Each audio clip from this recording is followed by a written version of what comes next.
Well, welcome back to my Champions League predictions. Now, I'm faring a bit better than I am in my Premier League predictions, which I'm doing at the moment. If you haven't checked those out, please do. It's where I go through every game week in the Premier League, just try and predict the outcome of each game week. Anyway, I've predicted the group stages of the Champions League. I predicted the round of 16, and now we're going into the quarterfinals. My predictions, they're getting a bit better. So as I normally do, I'm going to just quickly go through my round of 16 predictions, then we'll jump on to the quarterfinals. It's all time stamped if you want to skip forward at all. Let's just jump into it. So we're going to start off with Tottenham versus AC Milan. I predicted Tottenham to go through, and it was actually AC Milan, and it was actually quite a lackluster set of matches between the two. Tottenham never really challenged Milan, and they just got knocked out with a whimper. I think it was like 1-0 on aggregate or something. Very unimpressive from Tottenham, and I think this was probably the catalyst of Conte, parting company of the club. These matches against AC Milan, they just weren't with it really. Even in London, they just couldn't challenge Milan. So, yeah, AC Milan, I think they deserve to go through though. And this was really one of the only ones I got. I got like 3 wrong, I think, out of these possible matches. So I think I did quite well. I'm going to move on to PSG versus Bayern Munich. Now, I predicted Bayern Munich, and they did go through. And PSG, again, could never really get into this match. They just couldn't get into any of these matches. And despite their star-studded squad, Messi, Mbappe, Neymar, just to name a few, they just couldn't get into this match against Bayern, and Bayern pretty much cruised to a victory in both of their matches. So I think there's a season of change at PSG in the summer. I think we're going to see some big changes from them. And then move on to Borussia Dortmund versus Chelsea. Now, I predicted Borussia Dortmund to go through, and it was actually Chelsea that managed to squeak through. Dortmund did go ahead in the first leg, but fell apart in London. Chelsea did not look like winning before the return fixture, but surprised us all by successfully fighting back. And I was honestly surprised that Chelsea managed to qualify. Dortmund, they just fell apart like they normally do, so I don't know why I backed Dortmund, to be honest. And then move on to Club Brugge versus Benfica. Now, I predicted Benfica to go through, and they did. Brugge scored a consolation goal as they were dominated by Benfica. Benfica played some brilliant football and completely bossed the Belgian side. They never really gave them a chance to get into any of the matches. And Brugge just were quite ineffective against the Portuguese side. It was, to be expected, really. Brugge haven't been playing the greatest of football this season, so I think it was pretty much expected that Benfica were gonna go through. And they did it in style, because they played some brilliant football. Move on to Eintracht Frankfurt versus Napoli. Now, I predicted Napoli to go through, and of course they did. But you can't help feel for Frankfurt, as they got drawn against a very informed Napoli side, and as expected, they lost. Napoli never really gave Frankfurt a chance to get into the game. It was pretty much all Napoli throughout the clashes. Frankfurt did have their few flashes and few moments, but it was really Napoli's game from the start. Yeah, it was going to be an uphill battle for Frankfurt, but they acquitted themselves well, I think. But yeah, I think it was always going to be Napoli that went through there. And then move on to Liverpool versus Real Madrid. I predicted Real Madrid to go through, and they did. And the tie was settled in the first leg as Real Madrid put 5 past Liverpool at Anfield. And what a game that was. My God. And they also saw out the tie with a 1-0 win in Spain. Now, I think this was also quite an expected result. I don't think anyone saw Liverpool beating Real Madrid, especially in the form they're in at the moment. But yeah, Real Madrid was just dominant throughout the 2 clashes. They didn't really need to go all out in Spain, and they didn't. They just saw out the clash. That's all they needed to do after putting 5 past Liverpool. It was kind of crazy, but yeah, no Liverpool fight back for them. And then we want Inter Milan versus Porto. Now, I predicted Porto to go through, and it was Inter Milan.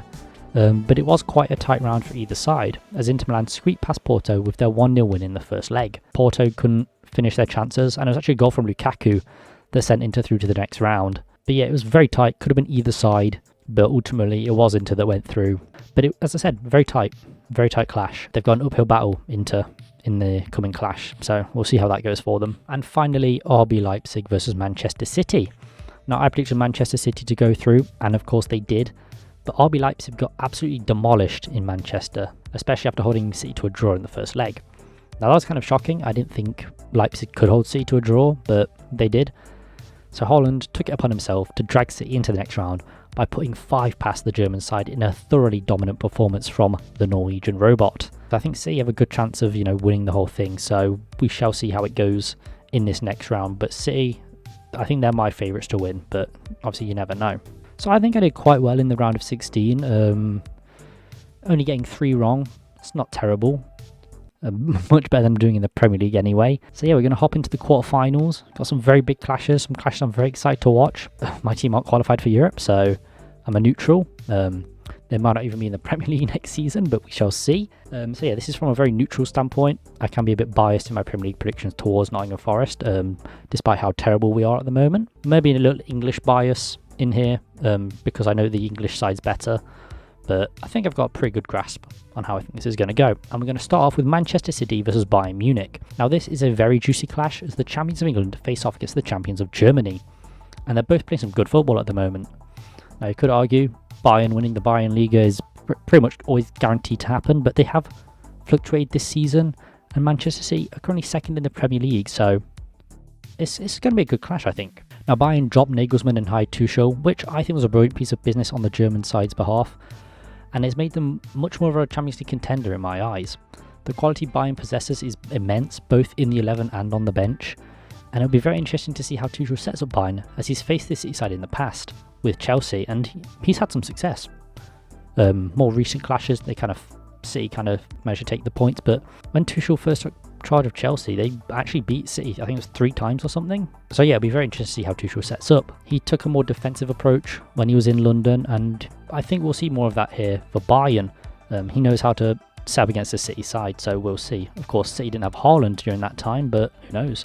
It'll be very interesting to see as well how Tuchel answers the Musiala question, as he's a brilliant talent and will no doubt be a big part in Bayern's future if they can keep hold of him. It's just a matter of where they play him and who they drop, because lots of players are in good form for Bayern at the moment, and it's going to be really interesting to see how he works Musiala in. City are in brilliant form at the moment too, and so is the Norwegian robot that is Haaland. After a relatively quiet period for him, Haaland has rolled back into form, especially after putting 5 past Leipzig and a brilliant acrobatic effort in the Premier League.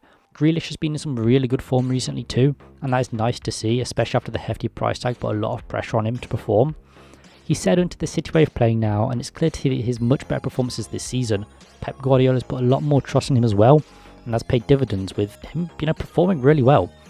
The recent match against Liverpool is a really good example of this. He was good going forward, but has also been putting in the work defensively and even chipped in with a goal towards the end. Very, very good to see from Grealish. I'm happy that he's doing better. As usual, Pep has been tinkering with his formations, utilising a back 3 and a back 4 at multiple different times throughout the season, and bringing De Bruyne and Gundogan further up the pitch to isolate Haaland a lot less, and involves him in play a bit more, which I think City need to do, because if they involve Haaland more in play, he's going to score them goals, and while he doesn't have any problem doing that at the moment, I think he does need to be involved in play a bit more for City to really be at their best. Haaland does have experience against Bayern. Not great experience, but experience nonetheless. And in the form he's in at the moment, looking to cause them some issues, especially with Neuer out. Though that's not to discount Sommer, who is a great keeper as well. I think Haaland has scored 5 against Bayern Munich in his time in Germany, so he'll be looking to recreate that. And there's not much that could stop him, to be honest. This match will also break the deadlock between City and Bayern, as both teams have won 3 times, and the Tuchel Guardiola history will make for this to be a very interesting set of clashes. It's a very good storyline going on there, I must say. I've said that Haaland will be the missing piece for City that allows them to finally lift the UCL trophy, and to be honest, I still back that. I also think that whoever wins this match will be favourites to win the whole thing, and rightly so, as these are 2 of the strongest sides still in the competition. Obviously, there's still some very good sides in contention, but as I said, these 2 are probably some of the best, with Real Madrid there as well. So this could go either way. Both sides have potential to beat each other, but I'm going to be backing myself, and I'm going to say that City will win this tie. I do believe that City have what it takes to beat this Bayern side. It'll be a tough clash, don't get me wrong, nothing like the domination of Leipzig, but I feel that City just have the edge of a Bayern. You could argue that Bayern will have a new manager bounce, but Tuchel has already been dumped out of the DFB Pokal, and that was to Freiburg, so swings and roundabouts. But I think City will just take it here. I just think they have that edge on quality personally, but we shall see. And then move on to Benfica vs Inter Milan. Now Inter saw off one Portuguese team and now face the other as they take on Benfica. To be fair, it was a very tight clash between Porto and Inter, but they qualified nonetheless. Unfortunately for Inter though, their form has been pretty poor recently, failing to win in their last 6 matches, with half of those being draws. So it's not all doom and gloom, but still not great. They've been very poor in front of goal in those matches too, scoring a total of 3 goals across those 6 matches. Lukaku scoring 2 of those goals. Yeah, he's failed to hit the form of the highs that brought him to Chelsea. He was doing brilliant along with Lautaro Martinez during that season before he joined Chelsea, and since that he's not been able to pick up that same form. You could argue that he's still in his Belgian World Cup form, as he keeps missing sitters. And the aforementioned Martinez hasn't been much better either. Despite not winning in 6, their defence hasn't been too bad. Onana has been brilliant for them and has been the reason that they've kept these results so tight. So while they've conceded, it's only been really by a goal, and he's kept them in the game far more than he might have been credited for. Benfica, on the other hand, have been in much better form, not to mention the domination of Club Brugge in the second round of the tie. Roger Schmidt has been a brilliant appointment for Benfica, and everything seems to have clicked under him. Hiring Schmidt has been a masterstroke, really. They're playing some brilliant football as a consequence, and it's honestly great pressing football. It's a joy to watch sometimes. That's not forgetting their impressive UCL run they've already had this season, topping their group with the likes of an unbeaten PSG and Juve before the aforementioned domination of Bruges. Despite losing Fernandes, Benfica have not really felt his departure, with players stepping up filling that hole. Now, while it's not the same as it was with Enzo Fernandez, they're still looking good. Players have stepped up and they've filled that role quite well. While Inter have scored 3 in their last 6, Benfica have scored 17, and they won all but one of those matches too, so it's not looking good for the Italian side. Benfica have also been great defensively too, with Otamendi and Antonio Silva playing well, and Florentino just in front of them doing a lot of the dirty work in midfield. I think Benfica will be the ones to progress. Inter have been dropping a lot of points recently and are failing to score goals too, which is not a good combination when you're coming into the Champions League. Benfica are playing some really good football, probably some of their best this season. It's going to be a difficult tie for both sides, but I think Benfica have what it takes to overcome this Italian side and progress on to the next round. It should be a very good clash either way though. And then move on to Real Madrid versus Chelsea. Now, Frank Lampard is Chelsea's 3rd manager of the season as they take on the current world champions in Real Madrid. The two sides met last season too, with Real Madrid dominating them at Stamford Bridge. Chelsea did play better in Spain, but just couldn't do enough, and Real Madrid progressed to eventually win the entire thing. Chelsea are not in a great place at the moment, currently find themselves 11th in the Premier League and winless in 4. It's very much been a season to forget for Chelsea, as the Bowley era has not gone off to the best start, but they have brought in a wealth of talented players. And there's no doubt that the skill of this current Chelsea team is there. It's just going to take time for them to gel, and it's going to take time for them to learn to play together as a team. Time which they don't have at the moment. Chelsea have a real problem with scoring goals at the moment too. Not scoring in their last 3 matches, 2 of which were at home, which is not looking good when you're going into a Champions League tie. Chelsea didn't look assured against Dortmund either and had to come from behind to progress past the German side.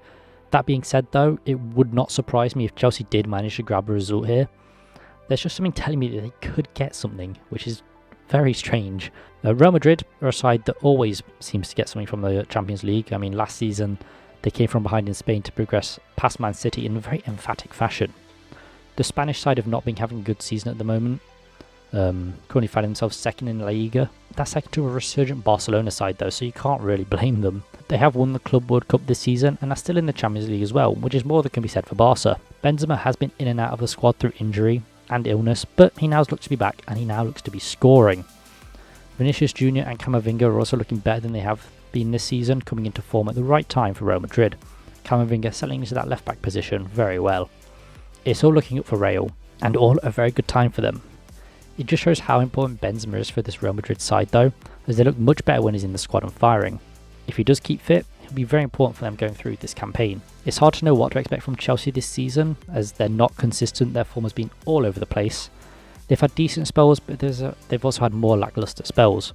It's very hard to see them getting anything from this clash, or any of these clashes to be honest, and I can see Real Madrid beating Chelsea once again. This Chelsea side look too disorganised, and don't look like posing a threat to this Real Madrid side either. Should be fairly easy for the Spanish side. I think we'll see a bit of fight from Chelsea. Don't get me wrong, I think Frank Lampard will have them raring to go in this clash, but I just think Real Madrid, they'll do this pretty easily. And finally, AC Milan versus Napoli. Now this is an all-Italian affair here, as we see the current Serie A leaders, Napoli, face 4th place AC Milan. Now Napoli have been having a great season, I don't think you need me to tell you that, and they look to have run away with the title, despite picking up a couple of losses along the way. Their most recent loss was to AC Milan in fact, where the capital side ran riot in Naples, but Napoli are definitely feeling the loss of their top scorer, Victor Osimhen, who is out with a muscle injury and could be out for this clash, though reports are saying he's back in training, but he's training alone, so we don't know how close he could be for this match. Before injury though, Osimhen was in some brilliant form, scoring goals for fun, and had positioned himself as a top striker in Europe with 21 goals to his name. In Osimhen's place is Simeone, and while he's not a bad player by any means, he just doesn't have that connection that Osimhen had with Kvicha. Despite scoring less without the Nigerian, Napoli is still a great side this season, and just they're not all that front line, is what I'm trying to say. Like, yes, those are the ones grabbing the headlines, but that's not just this Napoli side. Their midfield is fantastic this season. Lobotka, Zielinski and Anguissa have all been playing some great football, providing the Italian side with some creativity, while also providing cover for their back line. This is a back line which has only conceded 21 goals in 29 Serie A matches. AC Milan aren't as cut and dry though. As they've had a very up and down season so far. Last season they won Serie A, albeit less dominantly than Napoli, but this season they currently find themselves in 4th. Unlike the Napoli side though, AC Milan have their star player available in Rafael Leao. He's the team's top scorer and assister at the moment with 26 goals and assists to his name so far this season, and was a massive part in that Napoli destruction a few weeks ago. That win over Napoli will fill AC Milan with confidence, as it shows they can keep pace with the table-topping side. Milan were quite comfortable in their victory over Napoli and kept them fairly quiet throughout the 90.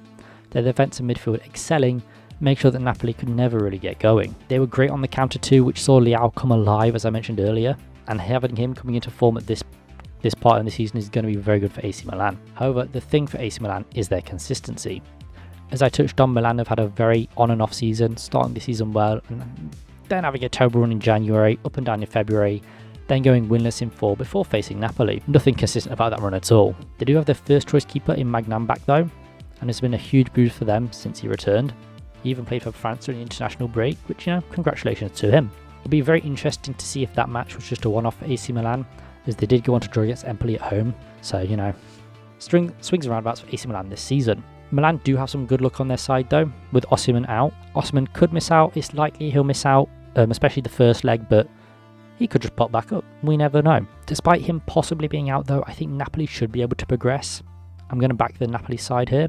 As mentioned, AC Milan are not consistent this season, whereas Napoli have been dominant domestically as a result. They've been very consistent. They've also played very well in Europe and should be able to progress past AC Milan. So yeah, those would be my Champions League quarter-final predictions. Do you have any other ideas? Please let me know in the comments. I know Man City Bayern could be quite up in the air with a few people. But I think the other ones are pretty nailed on, I want to say. But I'm hoping for a 4 out of 4 here. Come on, we can do it. We can do a 4 out of 4. It's not actually possible for Man City to face Real Madrid in the final, so that prediction is out of the window. But I feel like we could see Manchester City Napoli. So that's my new prediction for the final. I'm just putting it out there. I think Napoli will beat AC Milan. I think Man City will beat Bayern. So we'll just have to see. We'll just have to see what happens, really. Hoping for 4 out of 4. If you have enjoyed this video, please do leave a like, subscribe down below. And yeah, let's see if I have that European ball knowledge. Because I certainly don't have that Premier League ball knowledge. Flipping hell, I've had a stinker. Peace.